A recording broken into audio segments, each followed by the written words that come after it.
Hey everybody, it's Brian, and it's Saturday, so the big question is, what are we going to make and enjoy this weekend? Haven't made this in a while, but it's time to make it again, my famous soft pretzels. This is something that my wife loves, and we're going to enjoy this tonight with buffalo chicken dip as we watch some football, but it's great with crab dip, or you can just eat it on your own. So let's take a look at what we need. I'm going to make note of all of the ingredients and quantities that you're going to need in the video notes, but let's just talk about it for a second. On our left, we've got 2 cups of all-purpose flour. Right here, we've got 1 cup of bread flour, and I highly suggest you get King Arthur flour. Last time, which was the first time that I used this King Arthur flour, the pretzels came out much better than they ever had, and I think it has to do with the bread flour quality. 1 packet of active dry yeast, 2 tablespoons of butter, which I'll melt before I add it to my solution, 2 to 3 spoonfuls of white sugar, 3 to 4 spoonfuls of brown sugar, and 1 tablespoon of your regular table salt. Also, various large to medium mixing bowls is a key, and you'll also need a tea towel. Okay, it's time to start making our dough. Also, what I've included in this bowl is 2 cups of warm water, and we're also gonna add to that our packet of active dry yeast,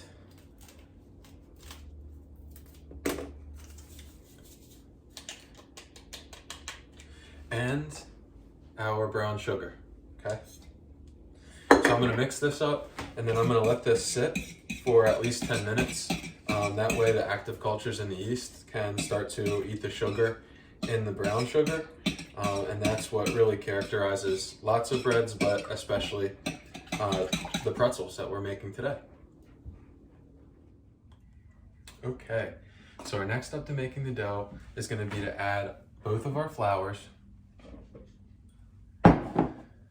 along with our sugar, our white sugar, salt, and melted butter, and mix it in a large mixing bowl.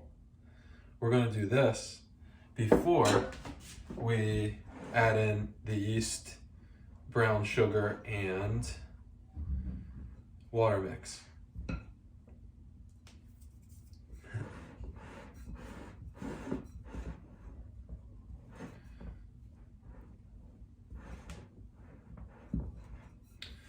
So nothing really special to see here, but just give it a nice mix.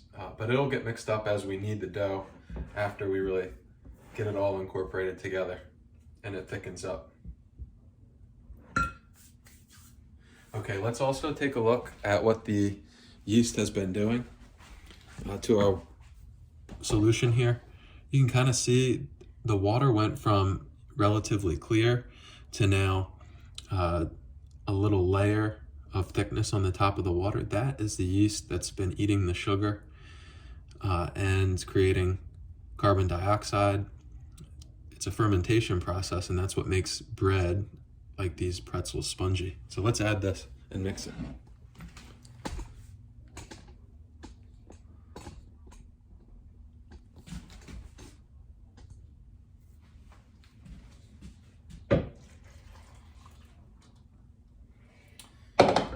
Now, the key is that once we mix this well, we're gonna let this dough, we're gonna knead this dough for about 5 to 7 minutes on the counter, and then we're gonna let it sit so that it can rise. So let me give you a closer look at our dough here as we really incorporate all the ingredients.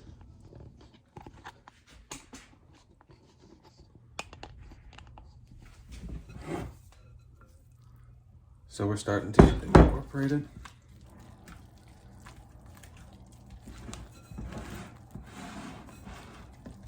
And I'm just using a rubber spatula. This is probably like my favorite kitchen tool because you can use it to scrape, mix, really do a lot. So I always have one of these on hand.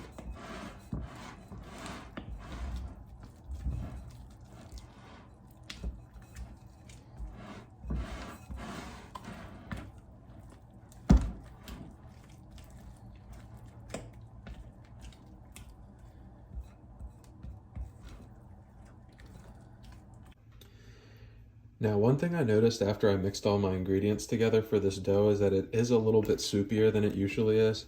Um, and I don't think that that's going to work for when we actually need to knead the dough. So what I'm basically going to do is add some flour and just see if I can get it to kind of thicken up. Now this part is kind of by feel, so you kind of just add a little bit at a time. But just remember, it's easier to add flour to dry your dough out than it is water to make it wetter.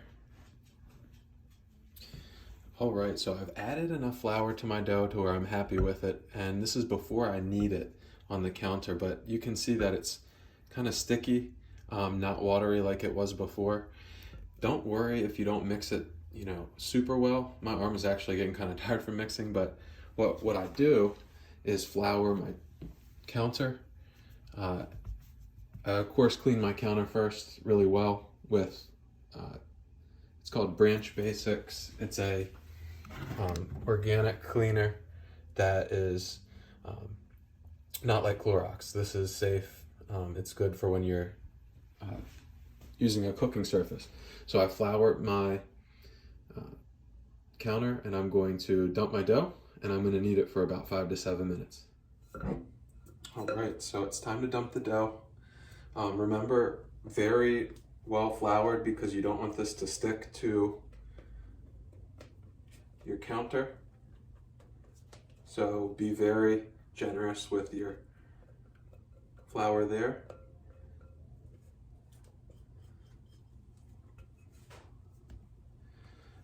And then what I also do is I throw some flour on top, so I can just kind of rub it out a little bit.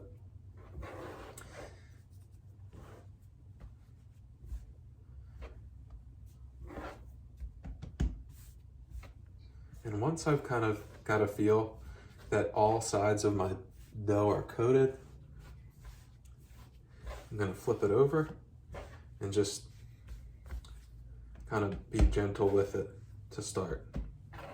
And I'll just use flour from the sides and just throw it on top, maybe even fold it over a few times to just make sure that it's made contact with flour on all sides. Now, as I'm going through this, I do feel some little pockets of flour or whatever dry ingredients that didn't kind of unincorporate, but that's okay, because when I really work this thing, like now when I'm working it, I can feel myself kind of loosening those up. So I'm just going to do this for about 5 to 7 minutes. You don't want to overdo it, because then sometimes your pretzels can come out to be a little tough, and you want them to be working with that yeast to make them, soft and spongy that we all love, that consistency. So I just keep my eye on the clock, because you could really kind of lose yourself and do this for even longer than you need to. It's pretty soothing.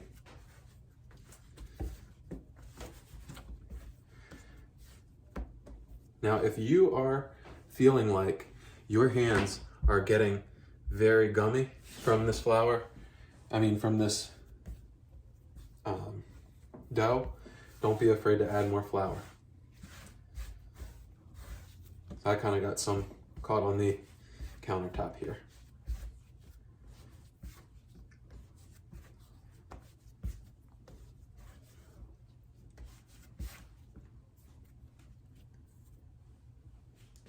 Okay, so it's been about 5 minutes that I've been kneading this, and I've got a beautiful ball of dough. And what I'm going to do now is just put it back in my bowl. I cleaned it out a little bit, but I floured the bowl, and I'm just going to dump my dough in there and just make sure it rests nicely. And then I'm going to put a tea towel over it and let it rest for 30 minutes, and it's going to start to rise. This is an important step. So Just takes a little patience. While we're talking about patience and waiting 30 minutes, let's check on the buffalo chicken dip I mentioned earlier, because that's in the oven. Okay, let's check it out. Oh, beautiful. There's the buffalo chicken dip. It is right in here now. We probably got about 20 minutes left at 350 degrees, but then once this is done, I pull it out. I'm just gonna keep the oven on, crank it up to 400 for the pretzels.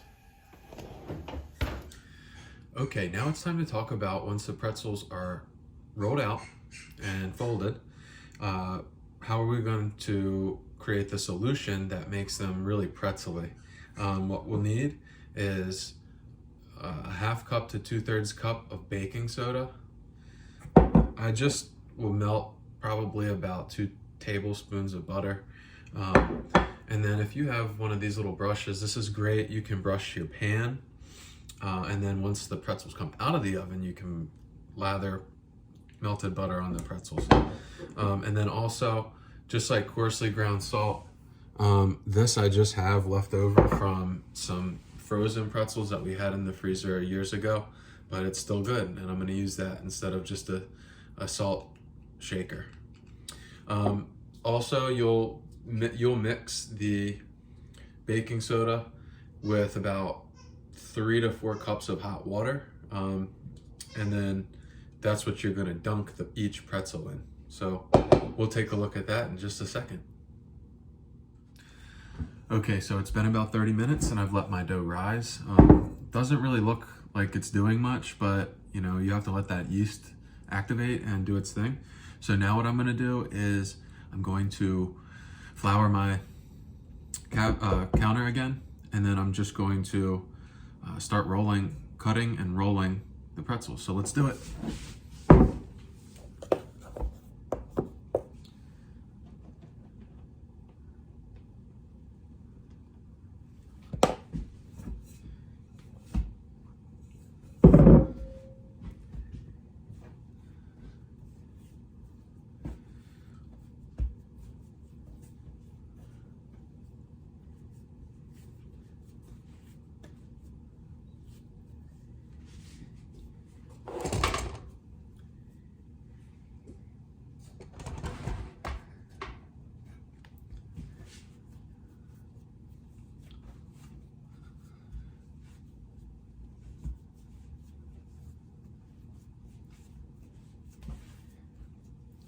Now I have this cutter that I use to clean off my counters and, you know, scrape things. So what I like to do is once I've got my dough in a nice ball and I think I'm ready to go, I'll cut off some and then, you know, kind of play around with it in a smaller segment. This one, I'm not really sure yet how that's going to turn out. So what I might do, clear off some counter space and then just kind of start to roll it.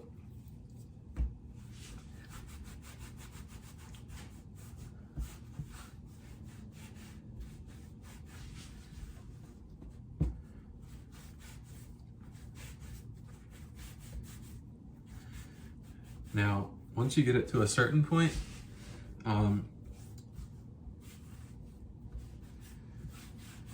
remember that you're going to have to make it longer than you think because you're going to twist this into that traditional pretzel shape. So I'd say maybe like 2 feet long, and the thickness maybe about a 1/2 inch to 1 inch. I don't know, I'm not very good at making those kinds of assessments. You just kind of go by feel. There are certain places, I don't know if you can see, where it's thicker than others, so you can kind of just target that spot and work there.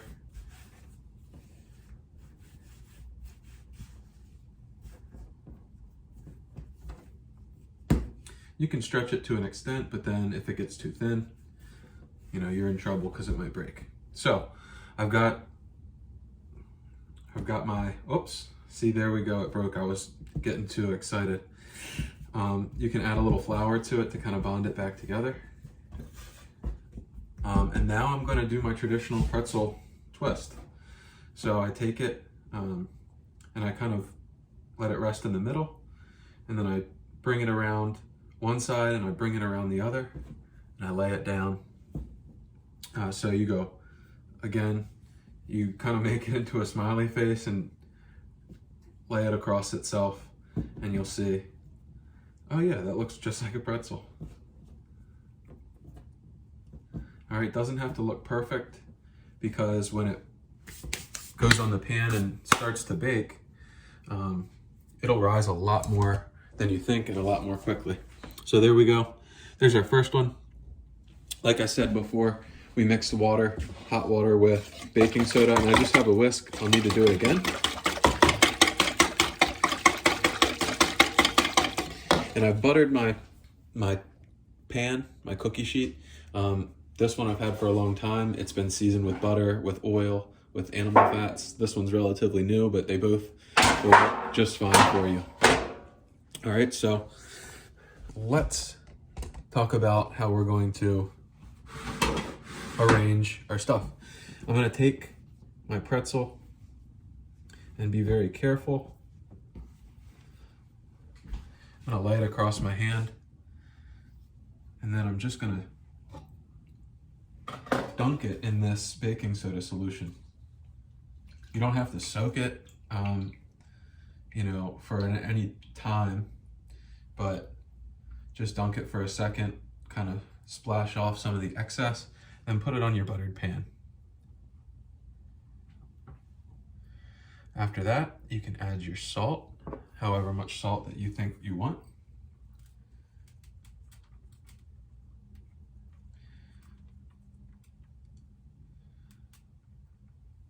All right, and then you're gonna go and you're gonna fill up your tray. So that's what I'm gonna do. I'll be back with you when I fill up my tray.